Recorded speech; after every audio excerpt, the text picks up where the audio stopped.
हाँ sir, screen दिख रही है सर? सर स्क्रीन दिख रही है सर? हाँ, आ रही है, आपकी स्क्रीन आ रही है। सर हमारी स्क्रीन दिख रही है सर? हाँ। तो सबसे पहली बात ये है कि अटल टिंकरिंग लैब्स के बारे में हम लोग आगे बढ़ रहे हैं, और अटल टिंकरिंग लैब्स के बारे में बात करने से पहले ये समझना जरूरी होगा कि अटल टिंकरिंग लैब्स है क्या, और ये किस रूप में हम इनिशिएटिव हम ले रहे हैं। तो सबसे पहले बात करते हैं what is Atal tinkering lab. देखिए, अटल टिंकरिंग लैब एक गवर्नमेंट के इनिशिएटिव्स हैं, और वो इनिशिएटिव्स बहुत ही एक उसके वाइड ऑब्जेक्टिव्स हैं। सबसे पहला जो एक रिटन डॉक्यूमेंट है उसमें तो यही बोलता है, one who experiments with material and ideas to fully understand their capacities. ये बहुत ही महत्वपूर्ण लाइन है, to fully understand their capacities and who further iterates on their learning to find better solutions to current problems. अब ये मेरे को अगर बोलेंगे कि मेरी कैपेसिटीज क्या है तो मैं नहीं बता सकता। ये एक कंटिन्यूअस लर्निंग प्रोसेस है। हो सकता है कि मैं आज एक कोई प्रॉब्लम को सॉल्व प्रॉब्लम्स को लाया और उसके पर मैं कोई काम किया, तो आज इनिशियल एक इनोवेशन हुआ। हो सकता है कि उसी पर मैं फर्दर आगे गया तो और इनोवेशन हुए। तो ये एक to fully understand their capacities का मतलब यही हुआ है कि कंटिन्यूअस कोई काम करें और उसको फर्दर डेवलप करते गए, और यही पर टर्म आता है फ्रूगल इनोवेशंस। लेकिन अगर हम ऑब्जेक्टिव्स की बात करें तो ये केवल नीति आयोग की यही एक ऑब्जेक्टिव्स नहीं है।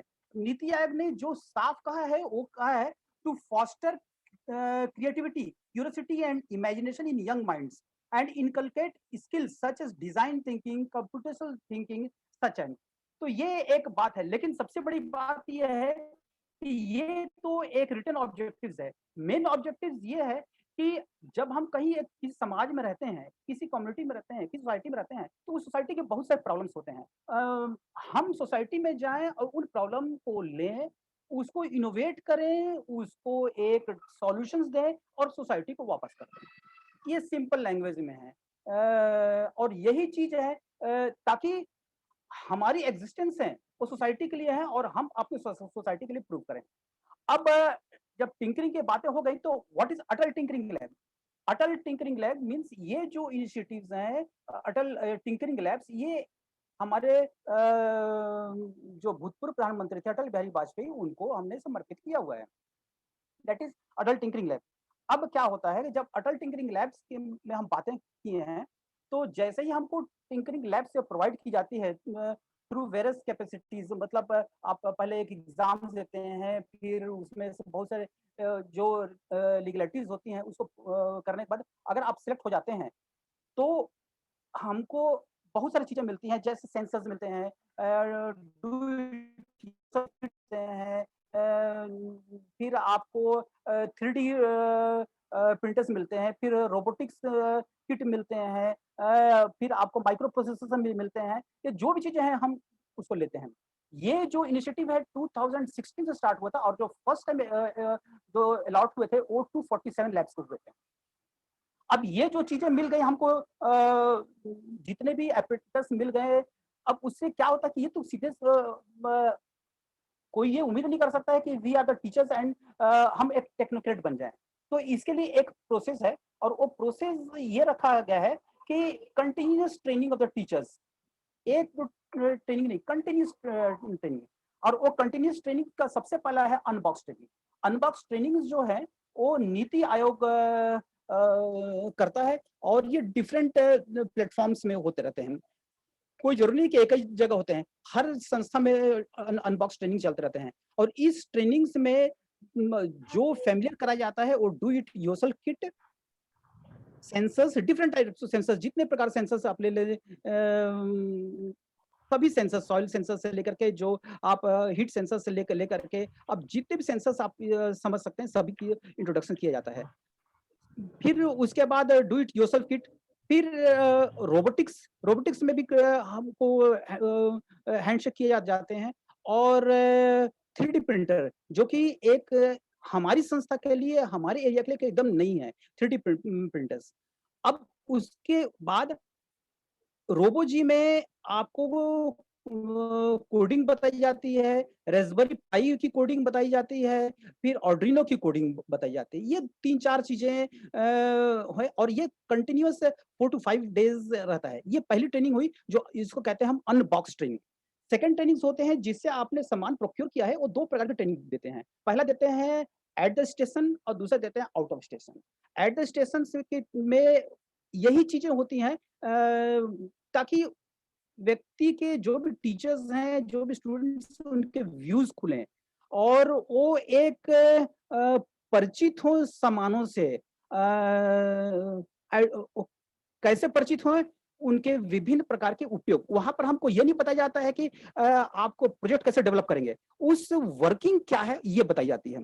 एक एट स्टेशन में जहाँ हम हैं और एक आउट ऑफ स्टेशन जहाँ वो किसी भी जगह कर दें या तो दिल्ली कर लें या मैंगलोर कर लें, किसी भी जगह में।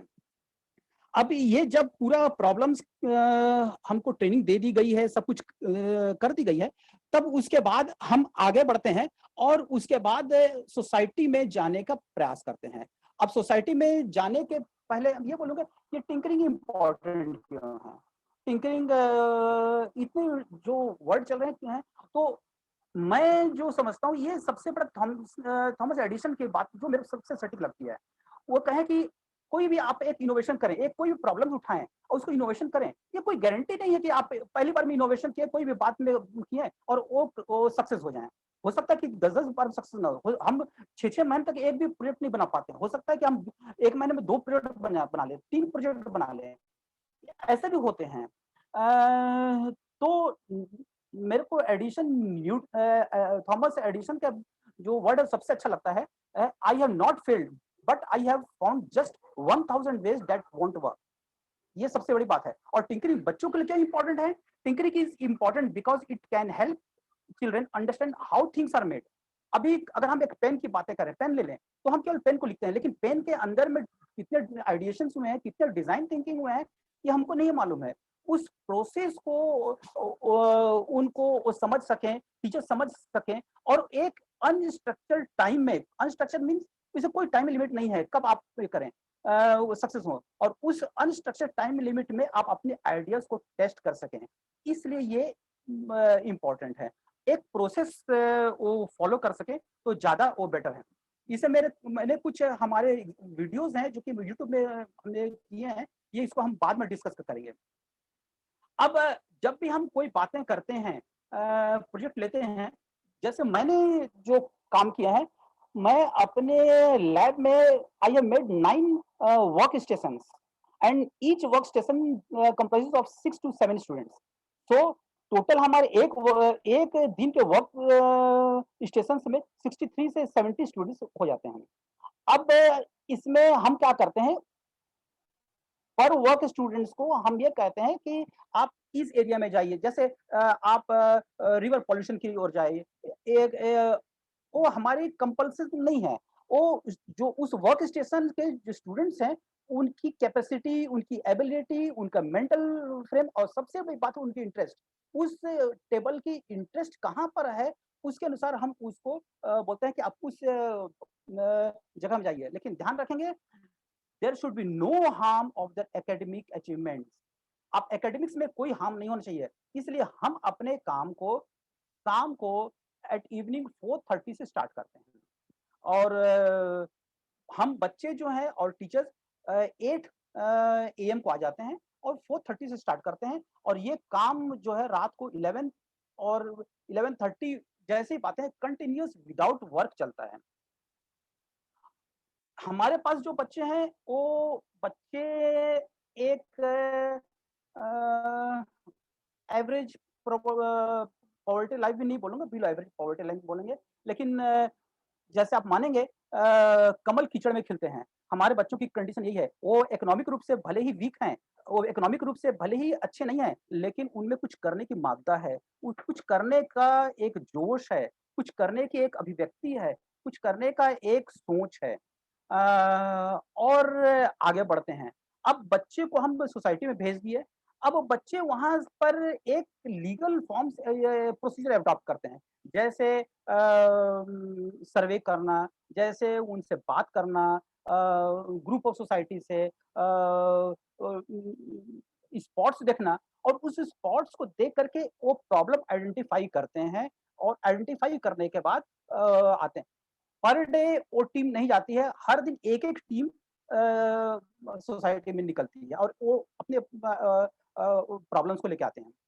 अब प्रॉब्लम आ गया तो अब उस प्रॉब्लम तो हम समझ गए कि प्रॉब्लम्स क्या है, लेकिन प्रॉब्लम को समझने के बाद अब आता है उसका आइडिएशन।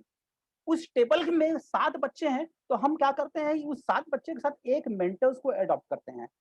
वो मेंटर्स क्या होते हैं, इंजीनियरिंग कॉलेज के होते हैं, टेक्नोक्रेट्स होते हैं, ब्यूरोक्रेट्स होते हैं, जो उस फील्ड में उनकी मास्टरी है और उनके फील्ड में उसका होल्ड है। अब हो सकता है कि 7 बच्चे हैं, तो 7 आइडिएशन हुआ, हो सकता है कि 15 आइडिएशन आए, लेकिन उसके बाद हम देखते हैं कि उन आइडिएशन प्रोसेस में सबसे फीजिबल आइडिएशन कौन-सी है। जो फिजिबल आइडिएशन है उसको लेक करते हैं और उसके बाद फिर हमारा थर्ड प्रोसेस होता है डिजाइन थिंकिंग।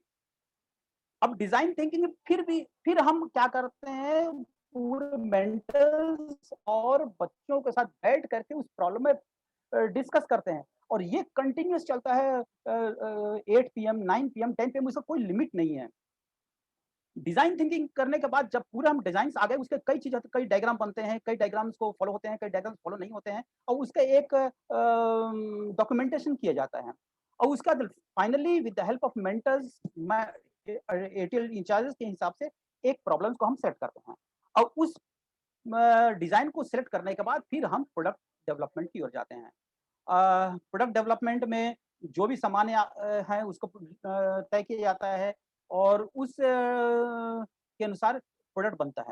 प्रोडक्ट बनने के बाद उसकी कंटिन्यूअस टेस्टिंग की जाती है। एक टेस्टिंग नहीं, पहले तो हम अपने संस्था में टेस्ट करते हैं, फिर मेंटर्स के सामने टेस्ट करते हैं, फिर उसके बाद भी जो रिकमेंडेशंस आते हैं टेस्टिंग के, उसको टेस्टिंग को करने के बाद जो रिकमेंडेशंस आते हैं उसको अप्लाई करते हैं और अप्लाई करने के बाद फिर उस प्रोजेक्ट को ग्राउंड लेवल में जहां से वो समस्या आई थी, उस ग्राउंड लेवल में जाते हैं, उसकी फिर रीटेस्टिंग करते हैं। अब रीटेस्टिंग भी हो गया और वो प्रोडक्ट मान लीजिए 50% एफिशिएंट हो गया, 60% एफिशिएंट हो गया। But mind it this is only an idea, this is not a market viable product. ये मार्केट वायबल प्रोडक्ट नहीं है, हमारा आइडिया है जो कि आइडिया को हमने डेवलप किया है। अब क्या होता है इसके बाद 3 स्टेजेस पर काम होते हैं। पहला स्टेज होता है मैराथन। नीति आयोग के मैराथन हर साल 1 नवंबर एट द मंथ और नवंबर-दिसंबर स्टार्ट होते हैं। हम उस मैराथन में अपने प्रोजेक्ट डालते हैं, प्रोजेक्ट को अप्लाई करते हैं। एक होता है मैकाथन, उसमें भी हम प्रोजेक्ट डालते हैं। एक होता है वेस्ट इंडिया साइंस फेयर, उसमें हम डालते हैं। एक होता है इंस्पायर अवार्ड, उसमें डालते हैं।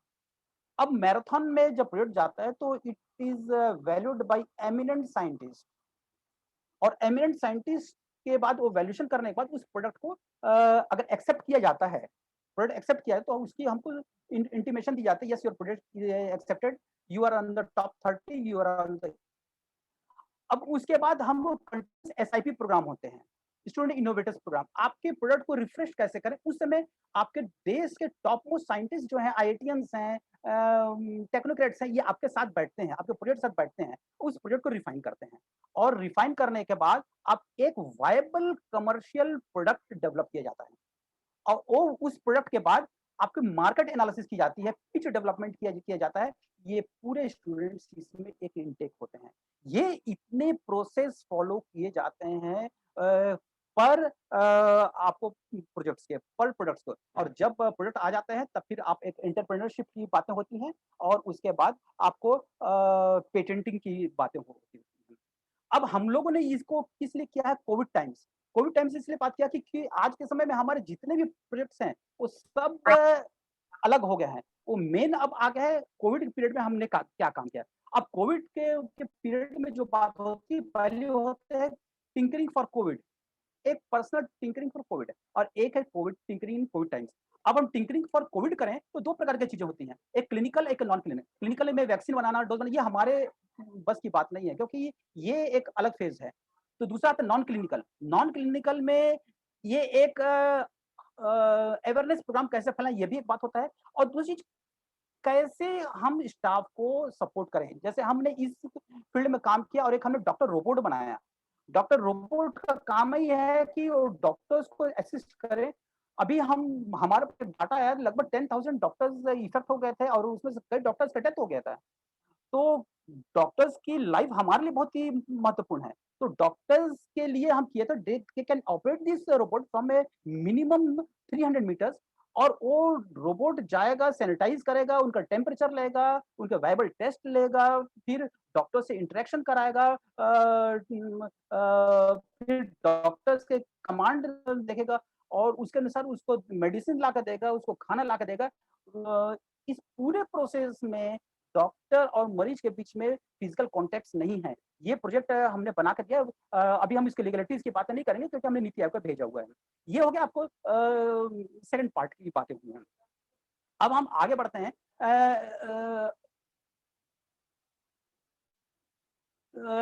Second part tinkering for Covid. Tinkering for Covid में हम देखते हैं फ्रूगल इनोवेशन। फ्रूगल इनोवेशन क्या चीज़ें हैं? फ्रूगल इनोवेशन ये चीज़ें हैं कि जो मिनिमम वायबल पार्ट्स के साथ बनाया जाए जिसकी कॉस्ट एफिशिएंसी एकदम रिड्यूस हो जाए। अगर मान लीजिए कि मैं वही एक सैनिटाइजर बनाया या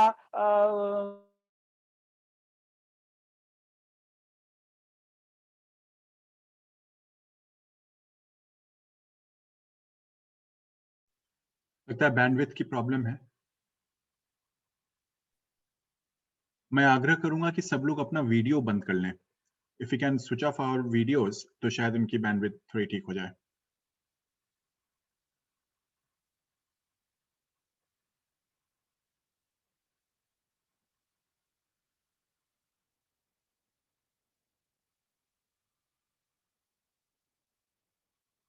धनंजय जी।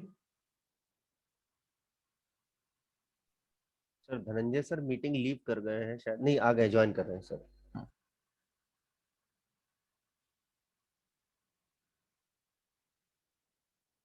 एक मिनट वेट कर लेते हैं।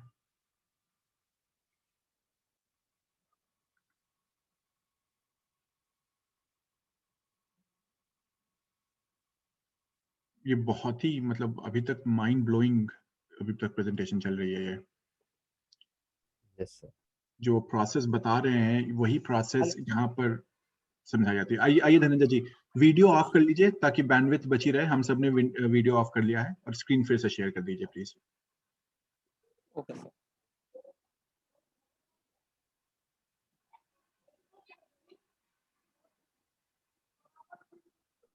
हाँ सर स्क्रीन शेयर हो रहा है सर?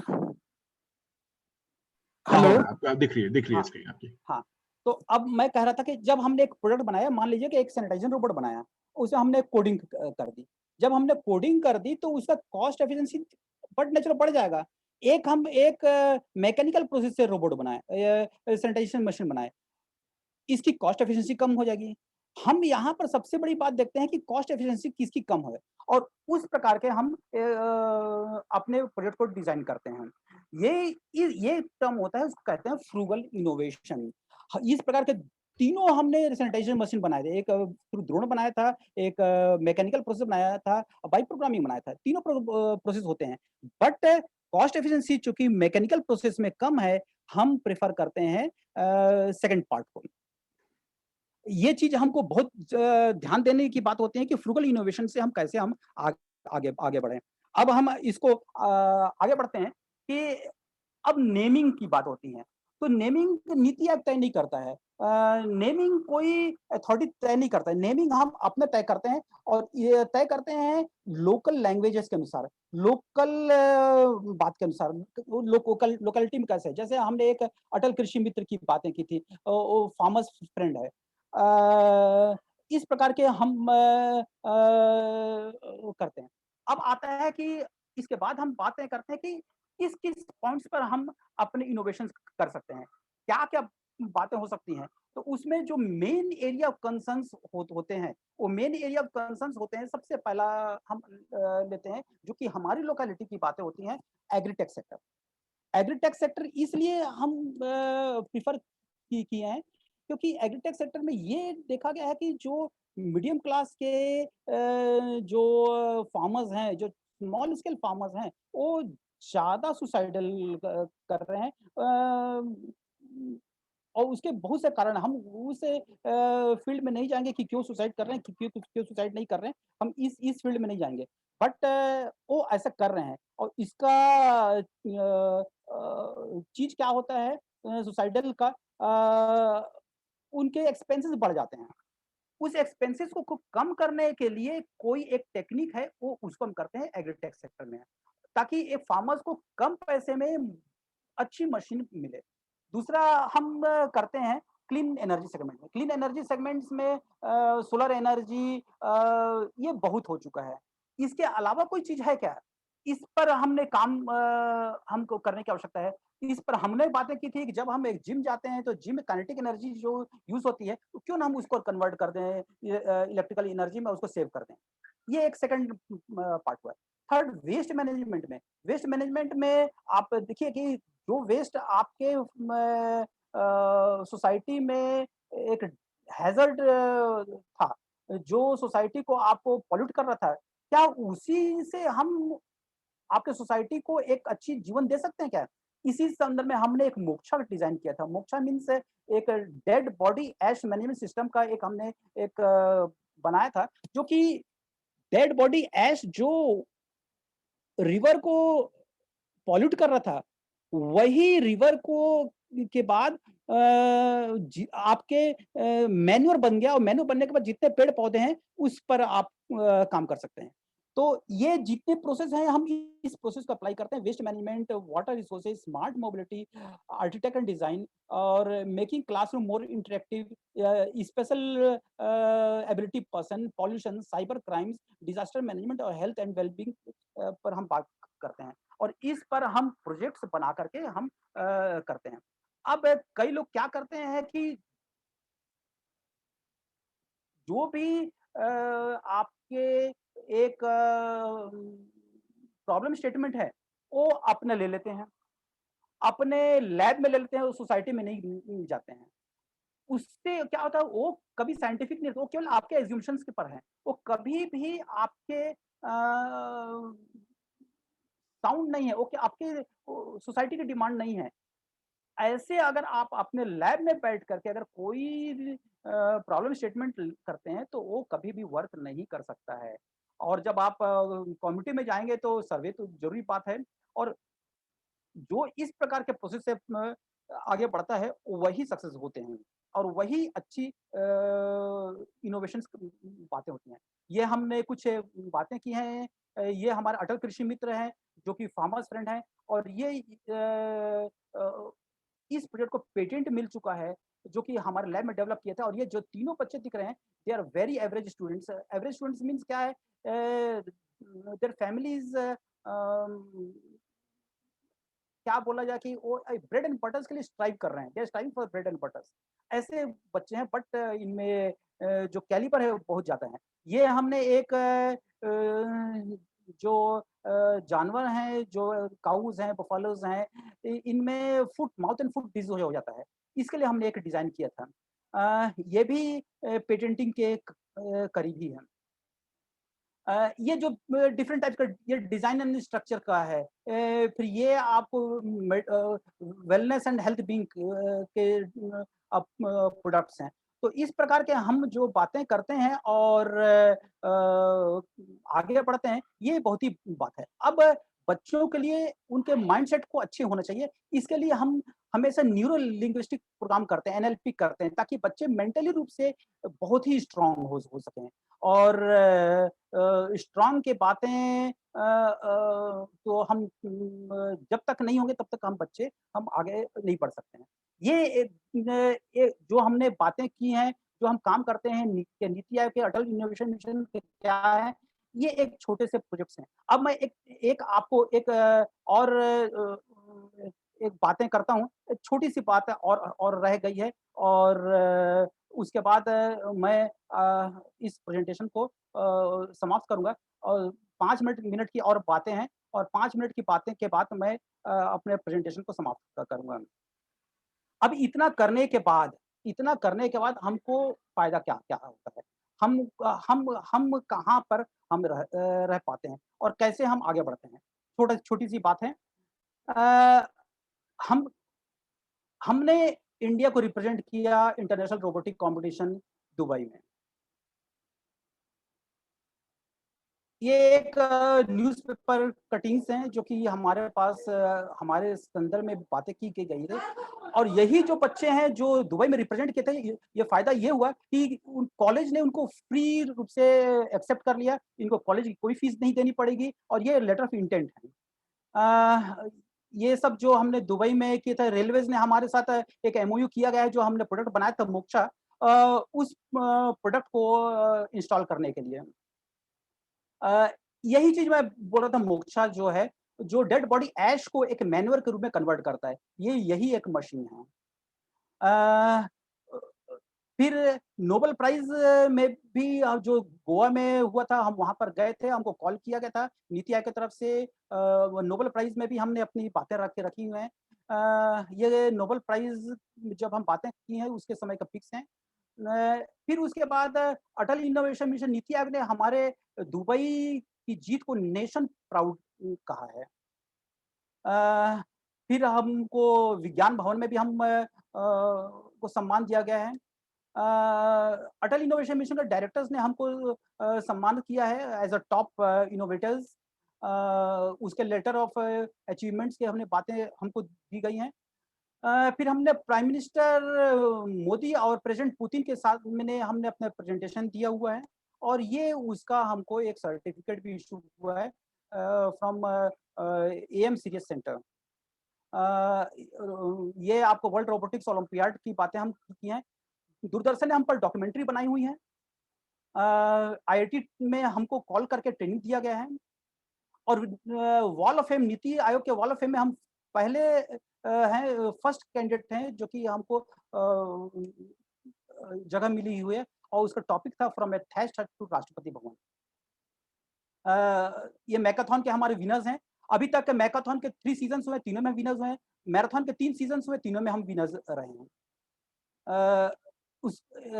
उसके बाद हमने आईएम में अपना प्रेजेंटेशन दिया हुआ है।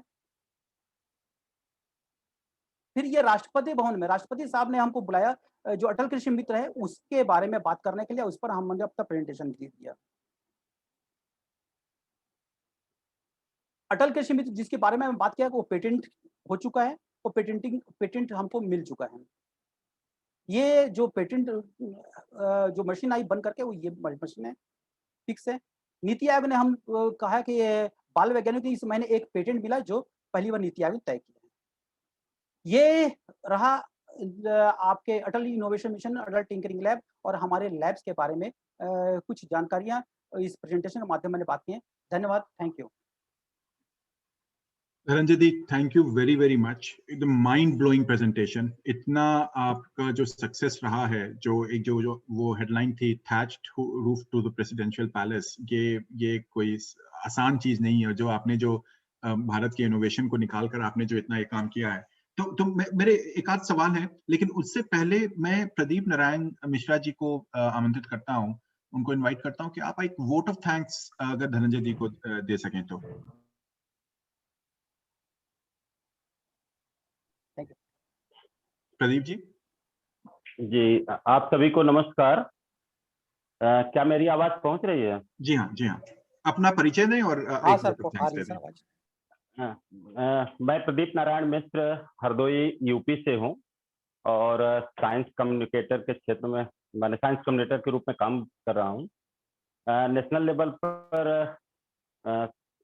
रिसोर्स पर्सन के रूप में भी काम कर चुका हूं। एनसीईआरटी में भी as a trainer science subject के रूप में बुलाया जा चुका है मुझे।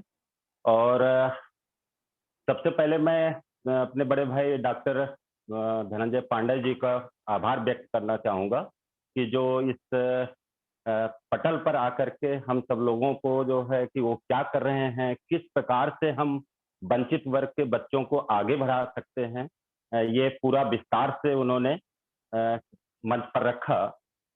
और सबसे पहले मैं डॉक्टर धनंजय पांडे जी के बारे में बताना चाहूँगा कि ये मोर इनर्जेटिक हैं, और ये जो वंचित वर्ग सरकारी स्कूलों में इस समय ज्यादातर बच्चे वंचित वर्ग जा रहे हैं।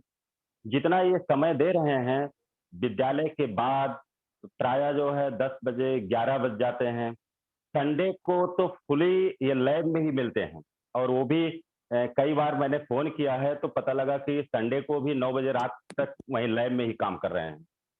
और इनके जो डिवोशन है उससे हम लोगों को भी प्रेरणा मिलती है। आपके ही प्रयासों से मैंने भी अपने विद्यालय में अटल टिंकरिंग लैब के लिए प्रयास किया था। ग्रांट भी स्वीकृत हो गई, लेकिन ग्रांट स्वीकृत होने के बाद अभी भी खाते में है, लेकिन मैनेजमेंट ने पता नहीं क्या हुआ, कुछ कारणवश जो है उन्होंने डिनाई कर दिया। फिर भी मैं आभार व्यक्त करूंगा कि जो मुझे मार्गदर्शन दिया, आगे बढ़ने का प्रेरणा दिया। डॉक्टर धनंजय पांडे जी के मार्गदर्शन में बच्चों ने अपने देश के साथ साथ विदेश में भी नाम किया है, और इनके गाइडेंस में जो बच्चों ने पेटेंट तक पहुंचे, जो एक होता नहीं कि छोटी कक्षा से बच्चे रोबोटिक्स के बारे में जान रहे हैं, एस्ट्रोनॉमी के बारे में जान रहे हैं, जो प्रोजेक्ट एक मन में बच्चों के विचार आता है। बहुत सारी जगहों पर अटल टिंकरिंग लैब आ चुकी हैं, लेकिन बच्चों की विचारधारा को उनको कार्य रूप में परिणत देना, उसके लिए डॉक्टर साहब ने जो आगे बढ़ करके काम किया है वो काबिले तारीफ है। और मैं चाहूंगा कि मंच से बराबर जुड़े रहें और हम साथियों का मनोबल बढ़ाते रहें। और बहुत बहुत धन्यवाद। और मैं प्रफुल्ल सर का भी धन्यवाद ज्ञापित करना चाहूंगा कि जो उन्होंने आभार व्यक्त करने के लिए मुझे इनवाइट किया। थैंक यू डॉक्टर साहब, doctor Dhananjay Pandey ji, thank you Prafull Krishna sir. Thank you Mishra ji. नहीं, सही में ये जो धनंजय जी, मैं इसको एको करूंगा जो इन्होंने कहा है। आप वाकई ये जो प्रेजेंटेशन दी बहुत ही अच्छी थी। तो अब मैं क्वेश्चन आंसर के लिए मैं मंच को खोलूंगा, लेकिन पहले ऑब्वियसली एज ए कोऑर्डिनेटर मैं थोड़ा इसका फायदा उठा रहा हूँ। पहले क्वेश्चन मैं खुद ही पूछ ले रहा हूँ। तो मेरा आपसे सवाल बहुत सिंपल सा है कि हम इस देश में सैकड़ों धनंजय पांडे कैसे क्रिएट करें, कि अटल टिंकरिंग लैब की बिलासपुर से लेकर एक देश के कोने कोने तक कैसे जाए, वो उसके लिए हम क्या कर सकते हैं, और क्या सरकार को करना चाहिए, हमारे जैसा मंच क्या कर सकता है, या और स्कूल को और जो आईआईटीज हैं या विद्यालय हैं वो लोग क्या कर सकते हैं? सर, ये इस क्वेश्चन का आंसर भी बहुत ही सिंपल है। वाजपेयी साहब बैठे हुए हैं, इनको भी मैं जानता हूँ, ये सब काम कर रहे हैं। आप भरोसा तो कीजिए। यहाँ पे सबसे बड़ी बात, आप भरोसा नहीं करते हैं। आप स्टूडेंट्स पर भरोसा कीजिए। आप अगर जब तक भरोसा नहीं करेंगे, एक टीचर पर भरोसा किए, आप खोजिए तो जरूर। एक धनंजय पांडे, 1000 धनंजय पांडे हैं। ये सिस्टम का दोष है। आप आगे तो बढ़िए। और मैं समझता हूँ कि जिस दिन आप भरोसा करना सीख गए, आपके लिए कोई बात नहीं। दूसरा चीज है मोटिवेशन। मेरे बच्चे बिलो पॉवर्टी लाइन के हैं, जो कि घर में थोड़ा सा बोले ब्रेड और बटर्स के लिए टाइप करते हैं। अगर टीचर ये देखा कि मेरे पॉकेट में एक्सपेंसेस मत हो, मैं आगे नहीं बढ़ सकता, नहीं हो सकता है। टीचर्स को एक खुला रूप में करना चाहिए, सोचिए। और ये सोचना चाहिए कि जो बच्चे मेरे बच्चे हैं, क्योंकि उनके गार्जियन उनका पे सौंपे हैं। अब उनके लिए अगर आप महीने में 4000, 5000 और 6000, 8000 खर्चा करें, तो आपके लिए कोई प्रॉब्लम नहीं है। ये दो काम जिस दिन हुआ, गवर्नमेंट्स, आप जो संस्थाएं हैं, वो कम से कम आकर के लैब में आकर के पर्सनल तो मिलें, पर्सनल तो देखें। पर्सनल देखने के बाद आप क्या काम करता है और मोटिवेट करें। इसके अलावा कुछ नहीं चीज नहीं चाहिए। एक धनंजय पांडे, 1000 धनंजय पांडे पैदा होंगे। धन्यवाद। अश्विनी जी, आपका इस बारे में क्या क्या विचार है? आपका अगर आपका रिएक्शन मिले, क्योंकि आप तो इस सिस्टम में काफी एंट्रेंज्ड हैं, आप कैसे इसको सपोर्ट कर सकते हैं? नहीं, पांडे साहब ने जो बोला है बिल्कुल फैक्ट है कि हमारे सिस्टम में क्या है कि ये हमें समझना पड़ेगा कि गवर्नमेंट सिस्टम में I think there are hardly 20% who are working and 80 are basically taking care of other things. तो उन 20 को हमें मोटिवेट करके आगे लाना बहुत जरूरी है, because they can multiply two 100, which is not frankly speaking in country. That's the biggest challenge. हमारे यहाँ पे मेरिट की जगह बाकी चीजों पे if you see, आप लोग जो बाहर गए पढ़ने के लिए या काम करने के लिए, उसका कारण यही था कि आप लोगों को सबको लगा कि हमारे यहाँ मेरिट की वैल्यू ना होके एक बाकी फिगर्स बहुत सारे होते हैं, कौन किसका रिलेटिव है, कौन क्या कर सकता है, किस पार्टी से अटैच्ड है, कैसे उसका फंडिंग होगा, क्या होगा। यदि ये जो पांडे साहब ने कहा बिल्कुल सही है कि यदि हम टीचर्स के ऊपर कॉन्फिडेंस रखें, मोटिवेट करें और एक उनकी जो क्रिएटिविटी है वो और लोगों के सामने लाएं। जैसा आपने ये प्लेटफॉर्म पे आज इनको एक मौका दिया, मैं मानता हूँ इस तरह के यदि मौके मिलेंगे तो 100% पांडे साहब भी 4 पांडे और पैदा करेंगे, क्योंकि ये एक मोटिवेशन है, इससे चेंजिंग सिस्टम। आज मैं अच्छा कर रहा हूँ तो मैं चाहता हूँ कि मेरे 2-3 जो वेल विशर्स हैं उनको भी मैं कुछ राय दूं, आगे बढ़ाऊं। I think it's a very good thought process which is given. और मैंने अभी मेरी जब योलो साहब से बात हो रही थी 2-3 दिन पहले, उस वक्त भी यही बात हुई थी कि यदि हमें सिस्टम को आगे बढ़ाना है तो हमें कहीं ना कहीं एक्सपर्टीज सिस्टम एंड मोटिवेशन, ये 2 चीज हमें करनी पड़ेगी। अदरवाइज धीरे धीरे क्या होता है, लोगों को लगता है कि यहाँ सुविधा नहीं है, चलो हम बाहर चलते हैं, वहां कुछ करेंगे। ये बिल्कुल लॉजिकल बात है। Motivation, confidence and promotion in front of everyone, I mean sharing the views and idea. Pandey साहब ने जैसे व्यूज किया शेयर, मैं आपको बता रहा हूँ इंडिया में कई टीचर्स कई स्कूलों में बहुत बढ़िया काम कर रहे हैं, पर हम उनकी जो स्टोरी है वो कहीं किसी लेवल पर ला नहीं पा रहे हैं। और उसके कई कारण है। कभी होता है कि वो बहुत गरीब हैं, छोटे एरिया में काम कर रहे हैं, उनको पता ही नहीं है किस प्लेटफॉर्म के थ्रू वो आगे अपनी चीजों को बताएं। जैसे मैं आज देख रहा था किसी ने जो रोबोटिक्स बनाया है इंडिया वाला, अब देखिए कितना क्रिएटिव आइडिया है लखनऊ वाला। आई थिंक डेफिनेटली यदि हम इस तरह के लोगों को मोटिवेट करें और उनके ऊपर कॉन्फिडेंस रखें, वी कैन डू वंडर्स।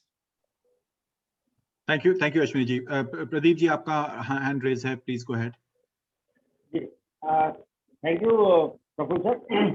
सबसे पहले तो मैं आपका शुक्रिया अदा करना चाहूँगा कि आपने ये बहुत अच्छी मीटिंग कराई और आदरणीय पांडे जी से मिलवाया।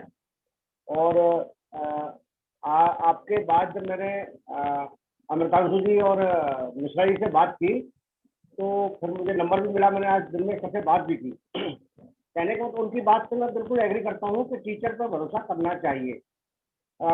मैंने सर अपने यहाँ स्कूल में एक ट्राइबल की लड़की थी, मतलब वो बेहद गरीब परिवार की, और उसी लड़की को हमने अमृतांशु के साथ मिलके उसमें पार्टिसिपेट कराया, एस्ट्रोनॉट सर्च कैंपेन में पार्टिसिपेट कराया, और उसने 2 एस्ट्रोनॉट खोजे भी और काफी अच्छा काम किया। मतलब सोच नहीं सकते कि एक ट्राइबल की लड़की, बिल्कुल गरीब घर की आदिवासी लड़की, वो इतना कुछ कर सकती है। मुझे लगता है एमपी में पहली लड़की होगी जिसने ये सब किया, क्योंकि अभी तक कोई नहीं आया अभी सामने, तो काम कर रहे हैं। उसके अलावा भी गेम से मैं कम से कम 2.5 लाख की फंडिंग लेके आया स्कूल में। कंप्यूटर नहीं थे, आपका प्रिंटर नहीं था, प्रोजेक्टर नहीं था, सब स्कूल में ला के दिया। लेकिन सिस्टम की बात आ जाती है, सपोर्ट नहीं मिलता। ये बात सही है, पेपर वाला कोई छापता नहीं है, कोई बताता नहीं है। स्कूल को जब तक हाईलाइट नहीं करोगे तब तक बच्चे उसमें नहीं आएंगे, और सिस्टम जब तक सपोर्ट नहीं करेगा स्कूल भी रन नहीं कर पाएगा। कई बार हम सिस्टम की खामियों की वजह से भी पीछे हो जाते हैं। फिर भी आशा है, काफी उम्मीद जगाई है पांडे जी ने, और आगे उनसे संबंध बनाए रखेंगे। और अच्छा लगा मेरे को। Thank you sir. Thank you Pradeep ji. Rama ji. हाँ धनंजय जी, मेरा ये सवाल था कि कोई आप बता सकते हैं ऐसे कोई सक्सेस स्टोरी जहां जिन स्टूडेंट्स ने ये प्रोग्राम अटेंड किया हो उनको जॉब अपॉर्चुनिटीज मिले, या are you inviting industry people to come and जैसे कैंपस इंटरव्यूज होते हैं वगैरह, ऐसे कुछ किया जिससे कि उन लोगों को अपॉर्चुनिटीज मिले। और दूसरा सवाल ये था कि इस प्रोग्राम में घुसने का एंट्री बैरियर आपने लो रखा है, या is it based on some score, और व्हाट इज द क्राइटेरिया, उसको थोड़ा एलाबोरेट करेंगे। सर जहाँ तक ये बात है कि बच्चों का कैंपस की बातें हैं, अभी बच्चे क्लास 12 में पढ़े, class they are from class 6 to class 12, लेकिन इसके बाद भी डेल कंपनी उनको एंटरप्रेन्योरशिप प्रदान कर रही है, उनके आईबीएम उनसे कांटेक्ट में है। अगर कोई 6th 7th 8th 9th 10th 11th के बच्चों को अगर डेल कंपनी उनको ट्रेनिंग दे रही है, आईबीएम कंपनी ट्रेनिंग दे रही है, तो मैं समझता हूँ कि ये मेरे लिए एक अचीवमेंट की बातें हैं। ये फर्स्ट स्टेज हुआ। सेकेंड स्टेज हुआ है कि ऐसे बच्चे जो बिलो पॉवर्टी लाइन के थे, वो बच्चे कभी सोचे नहीं था कि we will got a berth in engineering college. ऐसे बच्चों को इंजीनियरिंग कॉलेज में बर्थ मिला है, and the engineering college has waived 100% of fees, चाहे ट्यूशन फीस हो, चाहे वो लाइब्रेरी फीस हो, चाहे मतलब उनको कुछ नहीं करना है, केवल जाकर पढ़ना है। तो ऐसे बच्चे, आप ये मान चलिए बच्चे के में टैलेंट तो है, तभी ये आगे बढ़े हैं। अगर इनको मैं एक प्लेटफॉर्म नहीं देता तो हो सकता था कल हमारे समाज के लिए एक एंटी क्रिमिनल्स बन जाते हैं। मैंने उस क्रिमिनलाइजेशन को रोका है, कम से कम ये 6 बच्चे को रोका है। ये मेरे सक्सेस हैं और मैं समझता हूँ कि आज उनके पास इंडस्ट्रीज के भी एक प्रमोशंस आ रहे हैं। बहुत से इंडस्ट्रीज मैं अभी डिस्क्लोज नहीं करना चाहूंगा कि कौन-कौन हो रहे हैं, क्या-क्या हो रहे हैं। ये मैं नहीं करना चाहूंगा। सेकंड, इस प्रोग्राम में मेरा एक वैल्यू क्या है? देखिए, इस प्रोग्राम के बारे में मुझे दिल से कहें तो मुझे जानकारी नहीं थी। प्रफुल्ल सर ने मुझे कॉल किया कि सर आपके बारे में हम थोड़ा जाने हैं, आप आइए, और ये मेरा सेकंड प्रोग्राम है। पहले तो मैं प्रफुल्ल सर को मैंने साफ इनकार कर दिया कि सर मेरे पास टाइम नहीं है, क्योंकि ये 9:30 से 10:30 तक मैं अपनी फैमिली के लिए रिज़र्व रखता हूँ। लेकिन प्रफुल्ल सर ने कई बार बोला कि नहीं, आपको आना है, आपको कुछ करना है। तो यहाँ पर आने का बस एक ही, जो प्रफुल्ल सर को आप एक क्वेश्चन कर सकते हैं कि क्यों लाए, कैसे लाए, और उनके एक माइंड में क्या था, वो क्या सोचे, किस लाए, ये प्रफुल्ल सर बता सकते हैं। ये इसके लिए ऑथराइज्ड पर्सन प्रफुल्ल सर ही हैं। Thank you okay, sir. Thank you Dhananjay. एक लास्ट फॉलो अप क्वेश्चन ये था कि एज ऑफ नाउ जो समझ आ रहा है वो आप बेसिकली फोकस इलेक्ट्रॉनिक्स पे कर रहे हैं, तो ये टेम्पलेट आगे आप दूसरे, जैसे फॉर एग्जांपल बायोमेडिकल या other science, chemistry, other industries में भी प्लान कर रहे हैं, something like Atal tinkering labs? Sir we are newly born baby.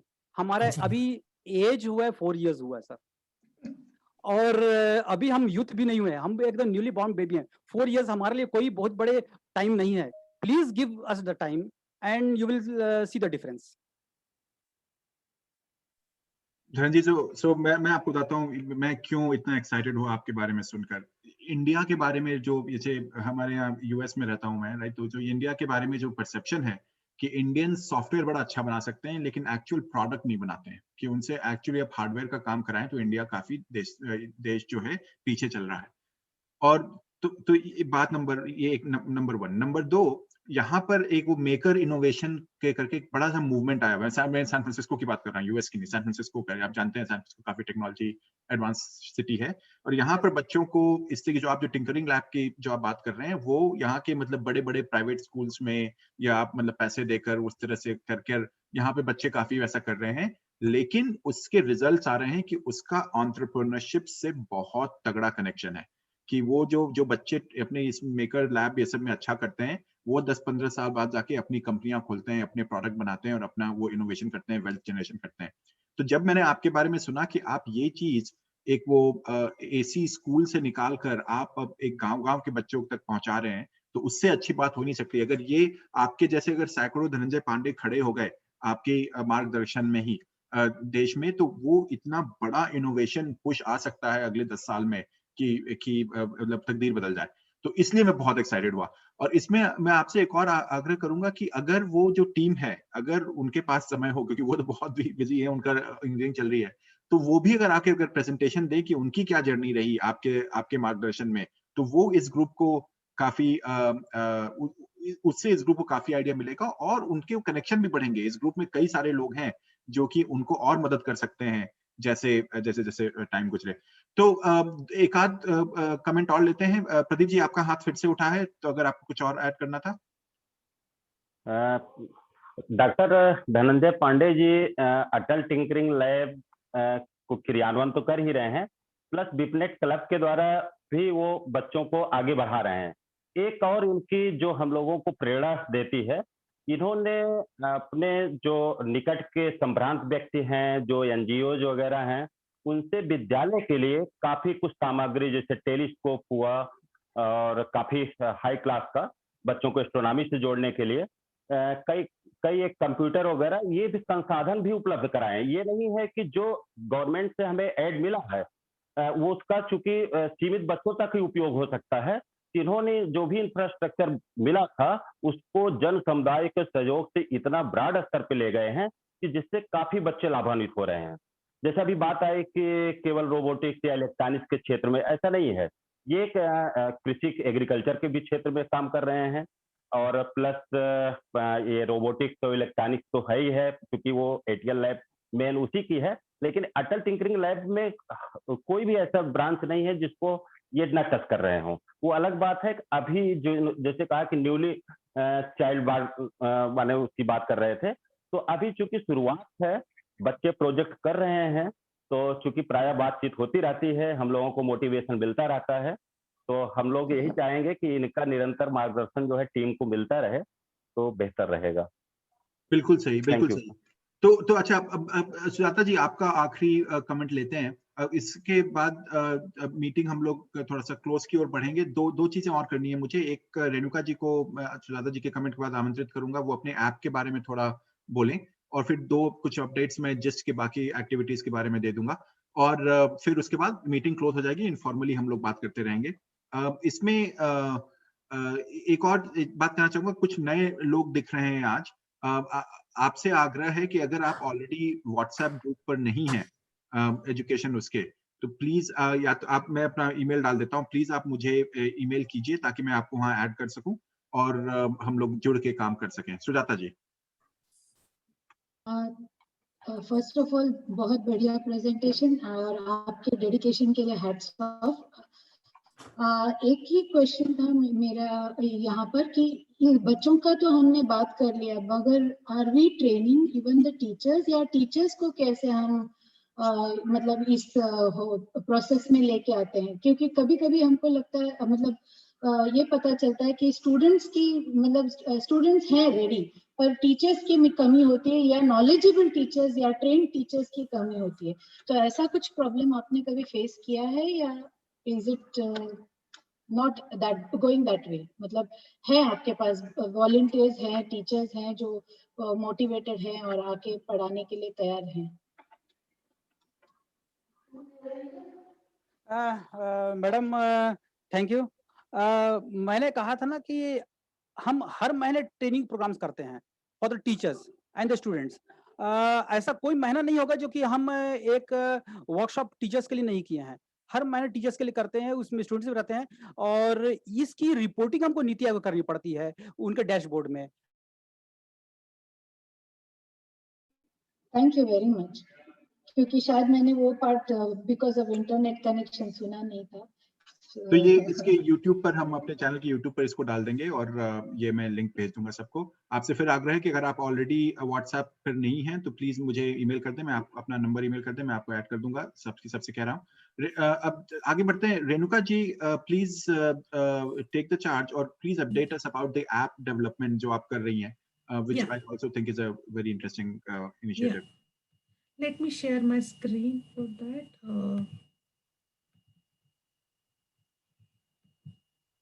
So for the app development, जो हम अभी आहार क्रांति का ऐप बना रहे हैं, that app is basically more concentrated on the microbiome thing, जो रश्मि जी काम कर रही है। तो basically most of the people in India क्या बाहर की भी कंट्री के किसी लोगों को ज्यादा करके माइक्रोबायोम का इंफॉर्मेशन ही नहीं है कि वो क्या है, उससे क्या होता है, उससे हमारे हेल्थ में क्या क्या प्रॉब्लम आ सकते हैं, उसका अगर नॉलेज नहीं होगा तो, और if we get a knowledge of that then how we can improve our health. So that is the big thing, and this app is completely we are making for the teachers and the parents, and the student can also use this app to understand the microbiomes and the related stuff, and what is a balanced diet, how to improve that things. So all this stuff coming together in this app basically. So basically what we are thinking, we should have some onboard screens where we can give the little bit information what is this app about it. So from first screen itself they will know understand कि ये app क्या है और इसमें वो क्या they will learn about it or what kind of information they will get it through this app basically. That is we are thinking. Then the next part is we are right now thinking about that giving the information about the microbiome. Then what is a balanced food plate. So what kind of vitamins they should include in their daily routine diet. So we can make that is as like a gamification thing for the balanced food diet. How much the portion of the every plate should have the proteins and vitamins, everything. So that kind of thing coming into the balanced food diet.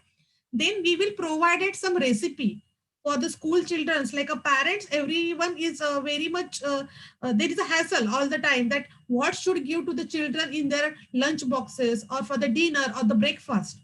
So we will give some good recipes for them, so they can go to the bring that food to their pallets or their lunch boxes, so that will help their health as well.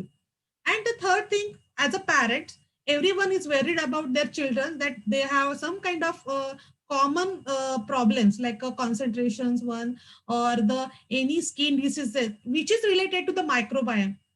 And जब तक वो information नहीं थी तब तक किसी को मालूम भी नहीं है कि ये all this problems related to the kids are due to the microbiomes और due to the nutritious balance food. So if they will understand that, then something will happen. So that is the, we have created the three main points here. The what is the information, then what is the balanced food plate, and what are the different diseases due to the lack of balanced food actually.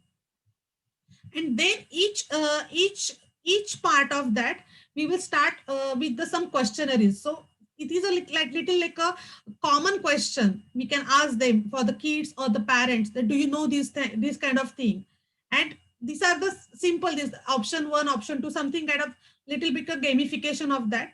And then we will give the another dashboard where exactly every slide will have one video which is explaining what is exactly that and the little bit information about that. So it will be more interactive. That we need some animated animation for that as well. And after that, we are thinking of giving the same thing for all the 3 verticals, like a balanced food and the diseases and the microbiome information basically. So this is we have just created this wireframe, and we are very open for the suggestion. If anyone want to give their suggestion, so we can think about that way, and then we can start working on the basic that prototyping the app basically. Thank you Renuka ji. Renuka ji नहीं केवल ये app develop कर रही हैं रश्मि जी और सुजाता जी के साथ मिलकर, वो ऐसे लोगों के साथ मिलकर डेवलप कर रही हैं जो बेसिकली वुमेन इन इंडिया, जो कि मतलब जिनको नॉर्मली ये अपॉर्चुनिटीज नहीं मिलती हैं. तो that is a very very commendable initiative. मेरे पास काफी सॉफ्टवेयर प्रोडक्ट के हिसाब से वो मैं थोड़ा सा अपने आर्किटेक्ट मोड में चला गया, तो मैं काफी आइडियाज हैं. I will send you offline. Arun ji please go ahead. आप म्यूट पर हैं अरुण जी. अरुण जी आप म्यूट पर हैं. सॉरी, आवाज आ रही है अपना? अब आ रही है. मैंने कहा दिन प्रतिदिन ये बहुत आनंददायक और बहुत सुंदर कार्यक्रम होता जा रहा है. मेरे 2 छोटे छोटे सुझाव और प्रश्न दोनों जुड़े हुए हैं. एक तो आहार क्रांति में इन्होंने जो बताया, तो अपने ज्ञान भारती की ओर से राष्ट्रीय अधिवेशन में पता होगा ये लॉन्च हो चुका है और सारे प्रांतों को ये आदेश चला गया है कि आपको इसको लेके समाज के बीच में जाना है. वैसे तो फॉर्मल लॉन्च हम लोगों को पता है, क्योंकि मैं यहाँ आता हूँ, कि 24 जुलाई को होगा, किंतु सारे लोग मतलब थोड़ा चिंतित हैं, सोच रहे हैं क्या करना है. They are looking for their own content also, they are trying to do something on their own. तो मेरे हिसाब से जो कंटेंट क्रिएशन और डिलीवरी की जो टीम है, जो आहार क्रांति की ओर से जो हो रही है, इनको एक मैसेज राष्ट्रीय टीम के दृष्टि से पूरे राष्ट्र में जानी चाहिए, क्योंकि मैसेज क्लियर जाएगा तब जाके, क्योंकि वहां पे सब लोग अपना कंटेंट क्रिएट करने के चक्कर में लगे हैं, कैसे करना है, क्या करना है, सब अपना. तो it is something like replication of our energy and effort. तो एक छोटा सा सुझाव है, आप लोग एपेक्स बॉडी में है, तो एक राष्ट्रीय विज्ञान भारती के माध्यम से एक विषय जाए, तो वहां कैसे एग्जीक्यूट करना है, क्या करना है, यह भी एक छोटा सा सुझाव जाए. क्योंकि जब राष्ट्रीय अधिवेशन में विषय ले लिया गया, तो उसके बाद और भी जो भी विषय लिए सब पे काम चालू हो गया है. ये एक विषय था. दूसरा, मैं जरा धन्यवाद देना चाहता हूँ श्रीमान धनंजय जी पांडे जी को. उन्होंने बड़ा सुंदर विषय रखा, बहुत अच्छी चीज रखी. और मैं तो अपने विचार से ये कहना चाह रहा था कि भारत में ज्ञान की परंपरा हजारों वर्ष की है, लाखों वर्षों की है, और वह परंपरा बीच में जो हमारे को राष्ट्र को जैसे तो कहने के लिए स्वाधीन किए हैं, लेकिन हम लोग तो स्वाधीन कभी भी परतंत्र नहीं थे, हम लोग संघर्ष ही करते रहे. भारत का यदि इतिहास देखें तो कभी भी हम लोग गुलाम कभी भी नहीं थे. कोई ना कोई क्षेत्र हमारा स्वतंत्र था और संघर्ष ही करते रहे हैं.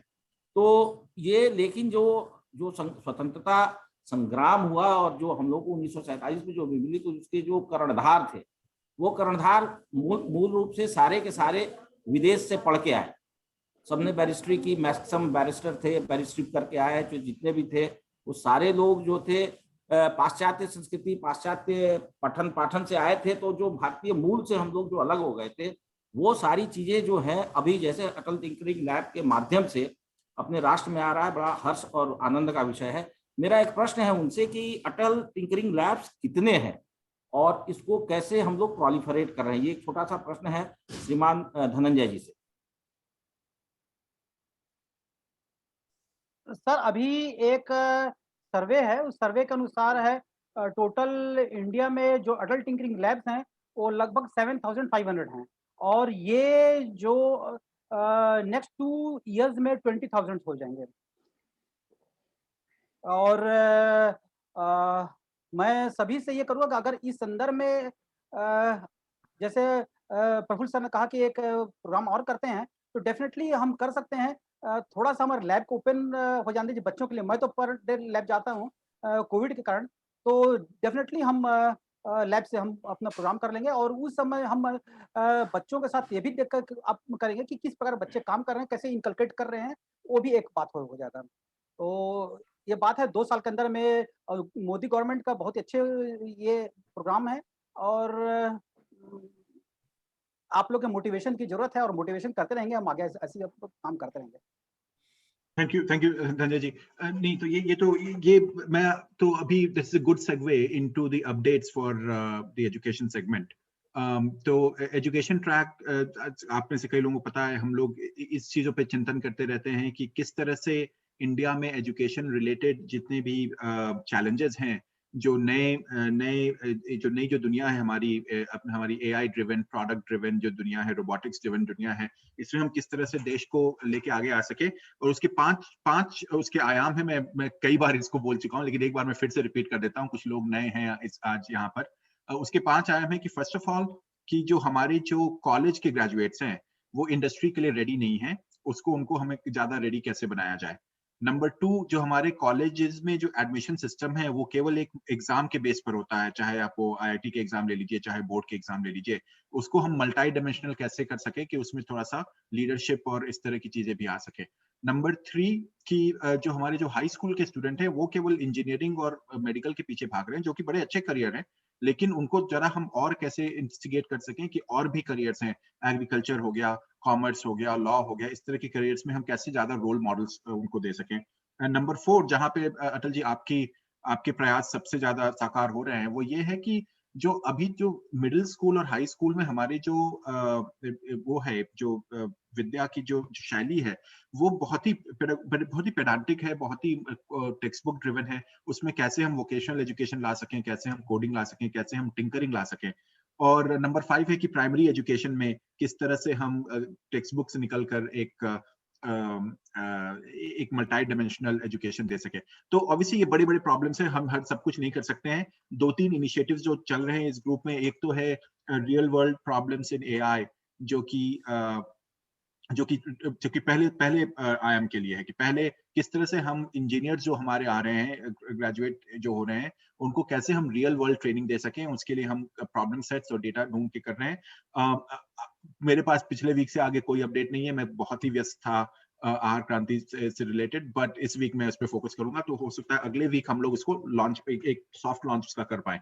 और दूसरा इनिशिएटिव आपने रेणुका जी को देखा, वो एक ऐप प्रिपेयर कर रही है, वो ऐप वो भी माइक्रोबायोम पे बना रही है, बट उस ऐप का मेन पर्पस ये है कि किस तरह से हम एक कंटेंट को लेकर, एक पावर पॉइंट को लेकर उसको एंगेजिंग वे में इसको डिसेमिनेट कर सकें, चाहे वो आहार क्रांति के लिए यूज करें, चाहे वो AI के लिए यूज करें, चाहे हम टिंकरिंग के लिए यूज करें, किसी भी तरफ से यूज करें।